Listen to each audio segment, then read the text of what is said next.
شکل زیر است. بخش 1.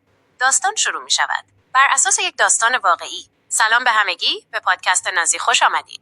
امروز میخوام درباره یکی از سخت‌ترین و تلخ‌ترین تجربه‌های زندگیم باهاتون صحبت کنم.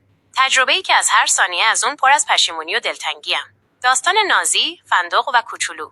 سگ‌های گلدن ریتریور دوست داشتنیم که 9 سال تمام کنار ما بودند و حالا فقط کنار ما نیستند. ما داریم سعی می‌کنیم از روش‌های مختلف ازشون خبر بگیریم و اطلاعات به دست بیاریم. از اول آذر سال 1403 هیچ خبری ازشون ندارم. ماجرا از جایی شروع شد که 2 تا از همسایه‌هامون با بیرحمی کامل قصد داشتن نازی، فندق و کوچولو رو از بین ببرن. اونها حتی اجازه نمیدادن ما حیواناتمون رو برای دستشویی به حیاط ببریم. در حیاط سنگ پرتاب می‌کردن، صداهای عجیب غریب تولید می‌کردن و به در پارکینگ سنگ یا ترقه می‌زدن تا باعث ترس و وحشتشون بشن. سم و غذاهای سمی در حیاط می‌ریختن و بارها سعی کردن با استفاده از شیشه یا میخ چشم، گوش و صورتشون رو زخمی کنن. در اون شرایط پر از ترس و استرس، برای نجات جونشون مجبور شدیم اونها رو واگذار کنیم. خوشبختانه اونها در اعمال ننگین و نحسشون موفق نشدن. شکل زیر است. بخش 1. داستان شروع